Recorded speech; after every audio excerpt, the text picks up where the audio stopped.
ایک صحابی آئے، یا رسول اللہ میں تو مارا گیا۔ آپ نے کہا کیا ہوا؟ کہا میرا روزہ تھا، میں بیوی کے پاس چلا گیا۔ آپ نے کہا تو پھر تو غلام آزاد کر، کفارہ دے۔ کہا جی میں تو خود غریب آدمی ہوں، غلام کہاں سے آزاد کروں، خریدنا پڑے گا۔ آپ نے کہا 60 مسکینوں کو کھانا کھلا۔ کہ میں آپ مسکین ہیں، میں کینوں کھانا کھلاؤں؟ آپ نے فرمایا پھر آخری ہے کہ 60 روزے رکھ، وہ مسلسل رکھنے ہوتے ہیں جو کفارے کے ہوتے ہیں۔ وہ کہنے لگا ایک روزے چاہے کم کیتا ہے، 60 روزے اج میں کی کروں گا؟ تو آپ نے فرمایا اچھا ٹھیک ہے بیٹھ جا۔ بیٹھ گئے۔ تھوڑی دیر ہوئی تو ایک انصاری صحابی کھجوروں کا ٹوکرا لے کر آیا، یا رسول اللہ یہ صدقے کی کھجوریں ہیں، تقسیم فرما دیں۔ تو آپ نے فرمایا بھائی وہ کدھر ہو؟ کہا جی بیٹھا ہوں۔ آپ نے کہا ادھر آ، یہ کھجوریں لے جا اور 60 گھروں میں تقسیم کر دے۔ سبحان اللہ، اللہ نے اس امت کو لاڈ لڈائے ہیں، یہ اللہ کی لاڈلی امت۔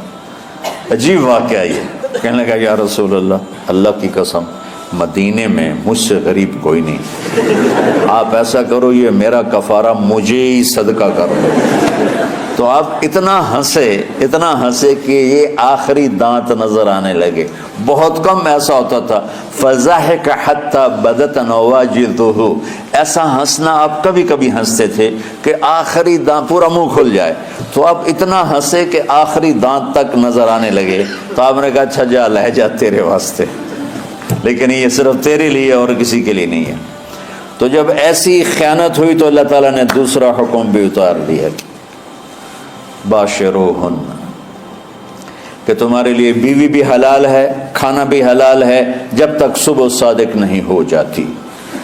لیکن اللہ نے ہمیں ایک نماز عطا فرما دی جس کو ہم آج صلاۃ التراویح کہتے ہیں۔ میرے نبی کے زمانے میں اسے قیام اللیل کہا جاتا تھا۔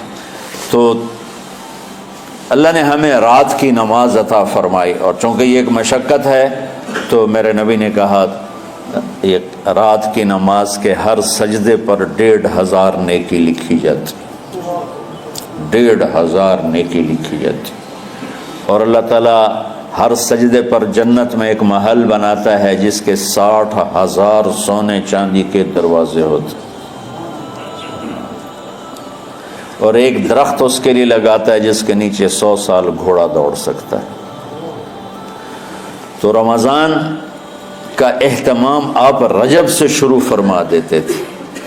میرے نبی نے 9 رمضان دیکھے، 9 رمضان اپنی زندگی میں، 9 رمضان۔ 10ویں رمضان سے پہلے آپ اللہ کے پاس تشریف لے گئے۔ آپ کی زندگی میں روزے فرض ہونے سے آپ کی وفات تک 9 رمضان گزرے، اور میں قربان جاؤں اپنے نبی پر، اپنی امت پہ کیسی شفقت تھی۔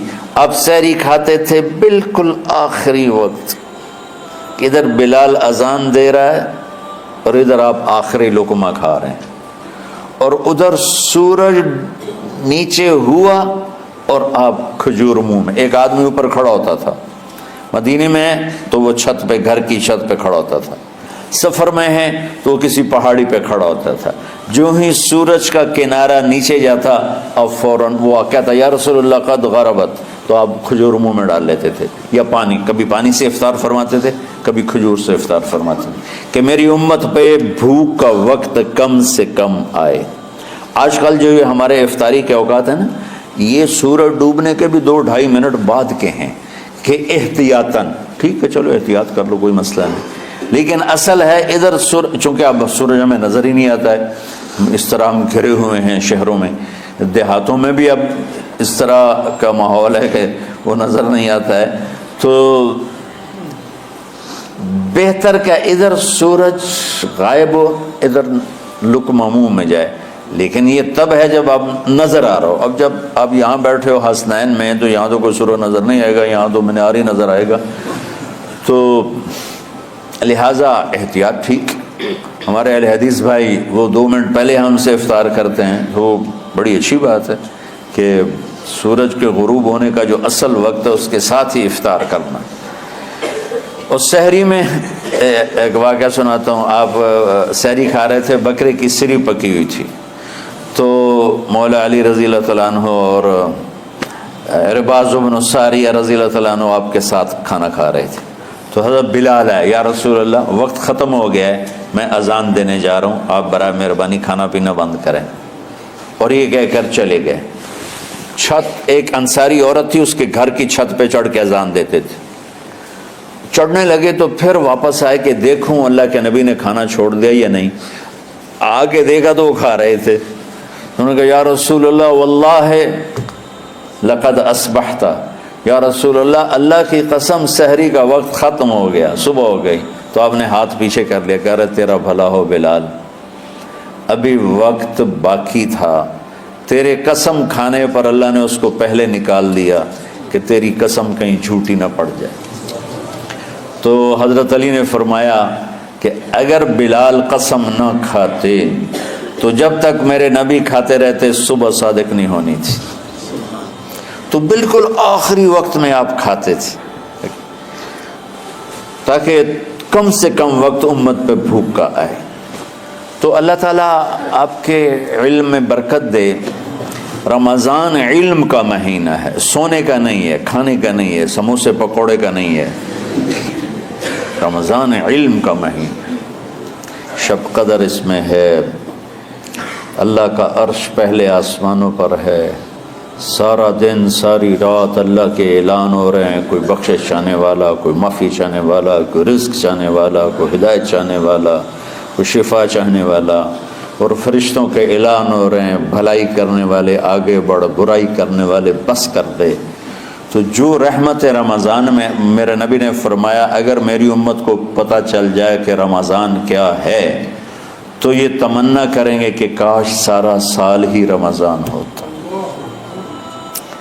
تو بچوں آپ خوش قسمت ہیں کہ آپ کا جو رمضان ہے شروع کی کہ یہ رحمتوں کا مہینہ، ہر چیز کی برکت کا مہینہ، ہر شے کی اللہ کی طرف سے فراوانی اس میں ہے، علم کی بھی، ہدایت کی بھی، رزق کی بھی۔ غریب سے غریب آدمی بھی سموسے بنا کے بیٹھا ہوتا ہے، پکوڑے بنا کے بیٹھا ہوتا ہے، اور دسترخوان پہ ایک کی بجائے 3 چیزیں پڑی ہوتی ہیں۔ چاہے رمضان کے بعد سب کے پیٹ خراب ہوں، ایک باری تو کھانے دی تباہی پھیر دیں۔ روزے کا مقصد ہی فوت ہو جاتا ہے۔ روزہ جو ہوتا ہے بھوک کے لیے، پر وہ اتنا کھاتے ہیں کہ سحری کا کھانا افطاری تک ہضم نہیں ہوتا، اور افطاری کا کھانا سحری تک ہضم نہیں ہوتا، پر ہے نا تن کئی کھاونا ہے، کہتا بھوک نہ لگے، بھوک نہ لگے۔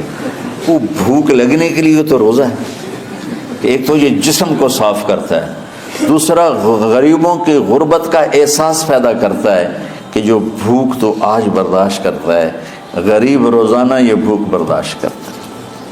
تو اللہ کے غریبوں کا، غریب بندوں کو کی خدمت کر، ان تک اپنے مال پہنچا، اپنا اللہ نے دیا ہے تو ان کو بھی اس میں شریک کر، قبر میں لے جائے گا۔ تو اللہ تعالیٰ نے میرے دل میں یہ ڈالا تو ہم نے تعلیم رمضان میں شروع کی، کیونکہ قرآن رمضان میں اترا، انجیل رمضان میں اتری، زبور رمضان میں اتری، تورات رمضان میں اتری، تو پھر اللہ نے اس مہینے کا نام خود رکھا شہر رمضان، شہر رمضان۔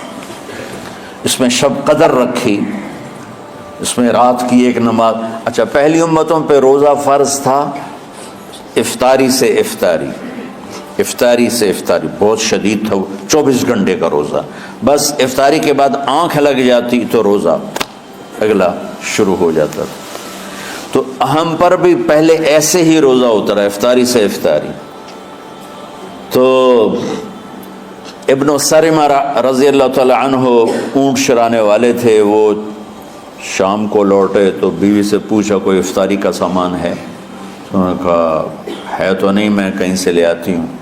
وہ گئیں افطاری کا کوئی سامان لینے، ان کو تھوڑی دیر ہو گئی اور ان کی آنکھ لگ گئی، تھکے ہوئے تھے، سورج ڈوب گیا۔ جب وہ آئیں تو ان کا ہائے سرمہ تو ہلاک ہو گیا۔ کہ کیا ہوا؟ کہ اگلا روزہ شروع ہو گیا کیونکہ تیری آنکھ لگ گئی۔ تو انہوں نے کہا چلو کوئی بات نہیں، لیکن ظہر کے وقت بے ہوش ہو گئے۔ ایک روایت میں آتا ہے نماز پڑھنے آئے اور گر گئے، اور ایک میں آتا ہے گھر میں بے ہوش ہوئے۔ تو جو بھی صورتحال تھی اللہ کے نبی کو پتہ چلا. کیا ہوا؟ سرما کو کہا جی وہ افطاری کر نہیں سکے تو روزہ شروع ہو گیا تو بے ہوش ہو گئے. تو اللہ کے نبی رنجیدہ ہوئے تو اللہ تعالیٰ نے قرآن اتار دیا, چلو میرے محبوب ساری رات کھاؤ حتی یتبین لکم الخیط الابیض من الخیط الاسود من الفجر, کہ میرے محبوب صبح صادق تک آپ کی امت کو اجازت ہے کھاؤ. پہلی امتوں پر افطاری سے افطاری, لیکن ان کی نماز تراویح نہیں تھی. تو ہمیں اللہ تعالیٰ نے دیا سحری تک, پوری رات. اچھا, ایک